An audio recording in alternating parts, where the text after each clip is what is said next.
Okay, so what I wanted to do is I'm going to record a couple videos, but this one I wanted to just talk about what I've been trying to talk to a number of coaches about, which are breakout concepts and how to drill them, and then what to emphasize in games. And I think if you can work on the basics, regardless of the level, these are good habits that you'll get your team into, and then you can look in the game and you can make adjustments. You can look at whether your team are getting hemmed in or not, and you'll understand why. Um, so the first thing about a breakout is this is typically used in a situation where we've gained puck possession. And I think there's two scenarios. One is puck possession is usually after a chip in or a separation of the puck into our zone. So the puck's going deep, and then we're going to run a breakout automatically based upon the forecheck. And in the simplest terms, I think what I'm going to talk about, most kids can grasp this in my experience, whether it's 10 and up.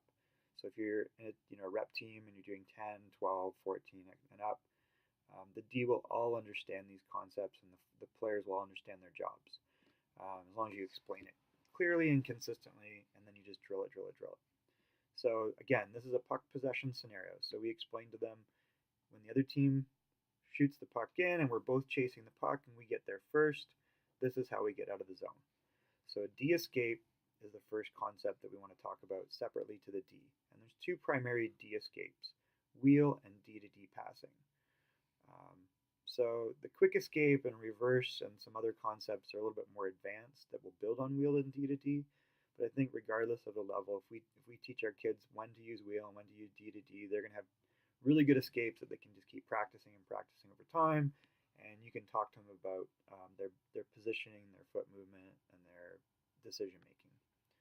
The second part of the breakout is to talk to the centers and talk about center support. So in all of our breakouts, when it's 5-on-5, the center is generally just swinging within 5 to 10 feet of the puck as a pass option, and you'll see where that comes into play. Now the wings tend to have the most instruction and they make the most mistakes. That's kind of my experience once you get the D down. And the key for the wings, I think, are three things. So the typical breakout that I see a lot of coaches teach, which I think is a huge mistake, and it creates bigger and bigger problems as we get into more team tactics, is that we're teaching kids on the strong side to get their butt on the boards, and we're teaching the D to rim the puck to them. And I think that's insane because we have 80 feet across the rink, and what we want to do, if you listen to the best defensemen that are out there, they're the best not because they rush the puck, because they can make a first pass out of the zone. Well, that's great, but we need a structure to do that, and the wings have a big job on that. So here's the three things that I want you to emphasize. One, whenever we lose the puck, let's call it in the offensive zone, we want to control mid-ice, so we always teach our wingers and our center, back check to the middle and then put pressure on the puck. And then we want to teach the wings, when they're entering our zone, they don't enter along the boards, they enter on the face-off dots, and I'll show you what that means. And then the other part of this is we want to explain to them the difference between strong side and weak side. Strong side being, if the puck's coming out on my side, by the D in the center, I have a job to do, and if it's on the weak side, I have a different job to do. And that's pretty much it.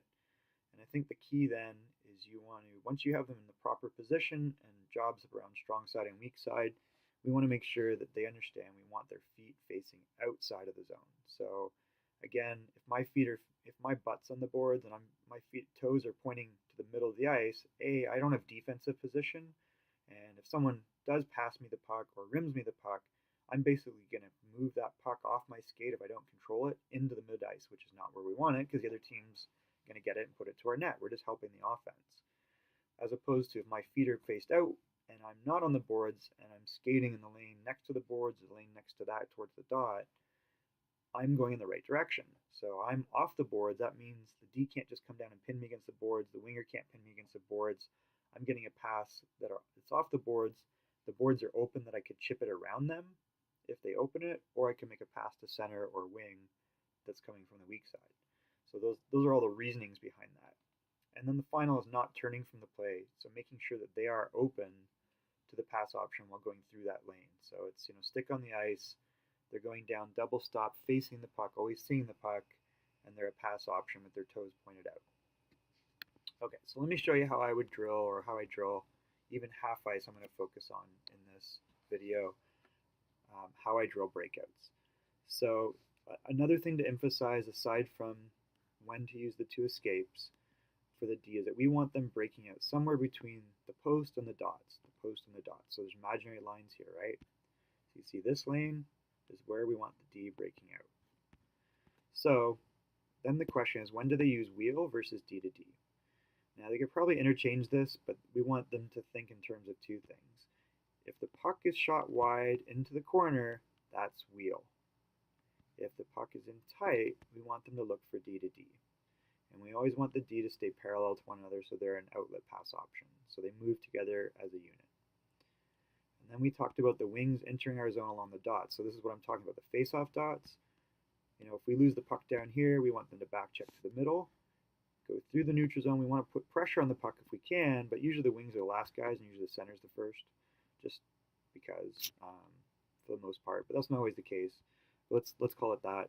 When they enter our zone, we want them to enter along the dots, not enter along the boards. This is because then we have good defensive structure and we're ready for the breakout as well. So regardless of whether it's a 5-on-5 D zone coverage or a breakout, they're in the right spots and they can stay top of the circle to the point.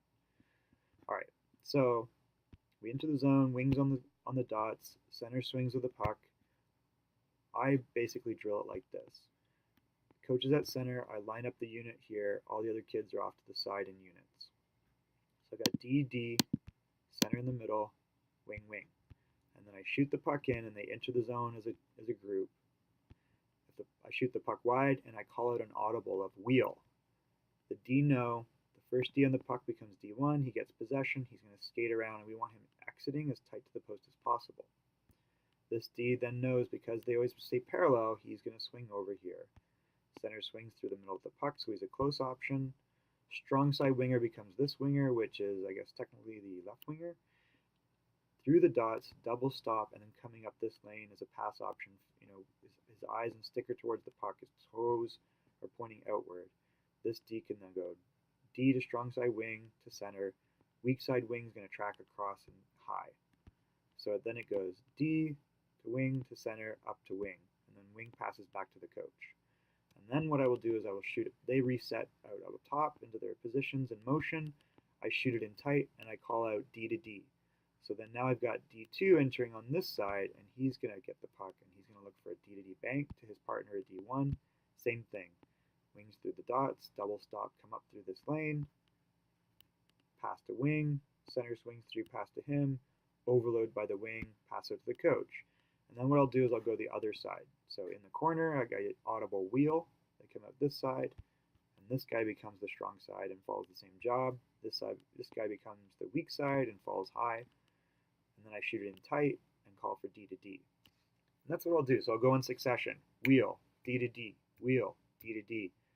In addition to that, your power play breakout's a little bit different. So I'm going to do a different video on that, and I'm not going to get into these other ones, but I think those are the basics. Wheel, D to D, and then a power play breakout. And the power play breakout's a little different. I'll explain that in a different video.